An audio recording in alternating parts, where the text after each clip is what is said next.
Yes, this is not about fizz buzz. This is about actual bees. And I'm specifically going to be talking about the honeybee. There are several different types of bees, but you're probably familiar with the honeybee, which has 3 different bee types: a queen, a worker, and a drone. And I figured the best way to talk about how freaking weird bees are is to just go through them all one by one. So let's start with workers. Workers are the most bees in a colony, and their life starts off when a queen bee is walking around the brood comb, finds a small cell, and fertilizes an egg and drops it in there. Then they cap that off. It's got some royal jelly. It's got some honey. It eats and grows and becomes a larva. You can see it's capped. It's growing. There's some larvas in there. They're really cool. And then when it is ready to do work, because it's a worker, what job a bee does is dictated by its age. So as a bee emerges, the first thing it does is it's a nurse bee. It takes care of the other baby bees and ensures that they get cleaned and fed and all that. Then it'll work on building more honeycomb and taking care of the queen and flapping their wings to keep it cool. And then when they are finally big and strong enough, they become the foragers, and they will fly out and collect honey and pollen and nectar. Well, they don't collect honey, they collect nectar. And their life is basically, we guess that it's dictated by how much energy they expend, and so then eventually they'll die. But wait, they don't have flowers all year. What happens in winter? This is fascinating. So bees collect and store honey all summer long, and in winter, they don't like the cold. Like if it gets below 60, they don't want to go out. So what they do is they create a mass, and they just all hang out together and shiver. And they shiver to stay warm, and the queen's right at the center, and they just kind of eat their way through their honeycomb stores. Now, they do need to have a certain mass. If they don't have enough bees, that shivering ball is not going to be warm enough to keep all the bees alive, and then they'll die, and that's sad. Alternatively, if it's too big and they don't have enough honey, they'll eat all their honey, and then they'll starve, and then they'll die, which is also sad. But hopefully they've done this right, and they make it through to spring, and it all starts over again. Now, drones. Okay, so we often have this idea that the workers and the queen are female, and the drones are male. And this is really weird. But first, we all know gender is a construct, so much so that I've included a slide. Back in ancient Greece, Aristotle was like, yes, we know that there are honeybees and that there is one bee who's responsible for laying all the eggs and ensuring that the colony stays coherent and unified in purpose. This job is far too important for a woman to have. Therefore, there were centuries where they called it the king bee.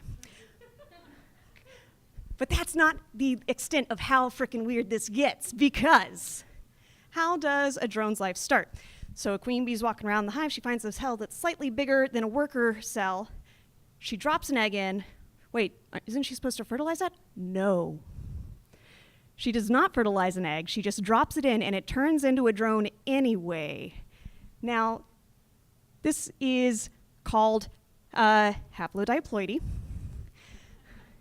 It basically means that drone bees don't have fathers. But they can have a grandfather, and they can have grandsons, if we're doing weird gender things. But yeah, and basically, their gametes, their sex cells, the way that we mammals normally do things is we use meiosis. We take our chromosomes, we split them in half, and then we have all these like half cells for our sex, right? And then sperm and eggs, and then that's one full. Drone bees don't get that. It's more like spores. They just make direct copies. And we'll get to how this all works. Oh, but over there you get the worker bees, who are female. They can lay an egg, but because they don't have any sperm and they're not sexually mature, it means that the only bees that they can lay are more drones. Okay, oh, right, and so, I didn't even, how did I miss this? Okay, so The drone's only purpose is to spread genetic material. And so when a drone is born, it grows up big and strong, and then there are basically these big bee discotheques in the sky. They're like 50 feet in the air, and they're in the same place year after year, which is weird. And yeah, and they just live there to spread their genes.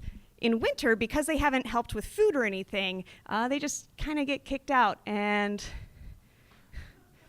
don't make it. Anyway, now to the queen. Okay, how does a queen's life start? Well, the workers will lay a queen cup. It's basically a very large cell. It often comes out of the comb, or it's on the bottom of the honeycomb walls because it needs to be very large. The queen will find this, go, oh crap, I know it's coming. Fertilize an egg, drop it in there. The workers will cram it full with as much royal jelly as they can, like way more than any other bee gets. And then the queen will eat that and grow and be just like the biggest, fattest, happiest bee baby ever. And then you can't have two queens. The queen's job is to lay eggs and to like put out perfume through their mouth so that all the people are like, oh yeah, we're cool, we're one and the same. So the old queen will either just give up and die, or they will fight, and that's not cool, or what normally happens is super seizure. So the old queen will be like, I don't have time for this. Half the workers, come with me. And then who's seen a bee swarm like this? Okay, so this is nothing to be afraid of. This is an old queen and half the workers looking for a new place to live. And scouts will go out and look for places that are suitable for them to move into. In the meantime, all the other worker bees are like, motherland, and they're trying to like put their body in between the rest of the world and their queen to protect her. That photo in the beginning with the people, like bee beards, people covered in bees, what they do is they put little necklaces with a queen bee under their chin, and all the bees are like, motherland, and they just like, they're not dangerous. They can just hang out on you and chill. All right, so back in the original hive, we have our baby queen who grows very rapidly, and after a week or two, she's ready for her nuptial flight. So those bee discotheques in the sky, she will spend a week or two making repeated trips out there to get as much sperm as she can. It's the only time in her entire life that she's going to get any. Now, this is actually really important because if it's raining or too cold for this to happen, she might not be able to make new baby bees, and that's bad news for the beehive. So anyway, so in these discotheques in the sky, Queen doesn't want to just get any old drone. She wants the best genetic material she can get. So she goes as fast as she can. She's just zipping and zapping, and all the drones are like, trying to catch her. And if they do catch her and are able to mate, they're eviscerated and they die on the spot. This means that there's a variety of genetic material. You don't end up with the same stuff, but really dark.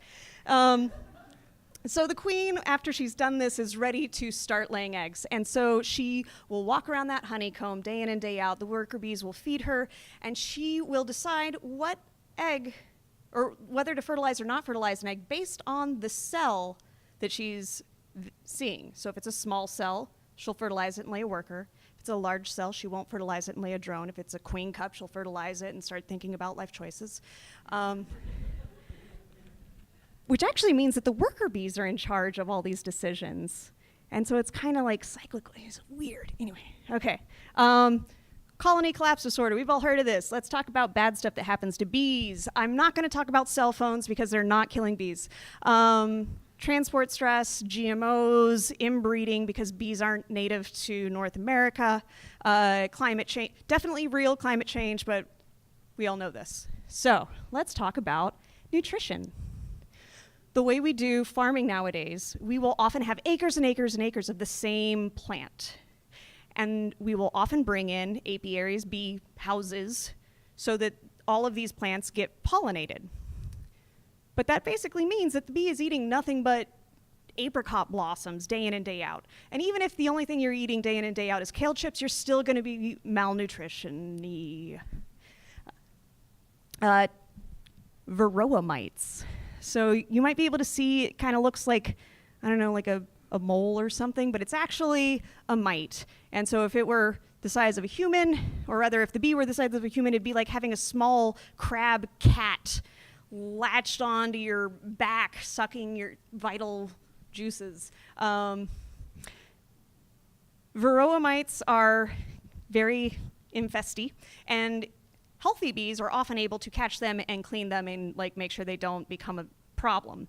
Unhealthy colonies can get an infestation, and then those varroa mites will start dropping their eggs, which will get inside the baby bee eggs, and then you just end up with a bunch of like malnutrition, like, basically they'll end up destroying the youth of the beehive, and that's not cool.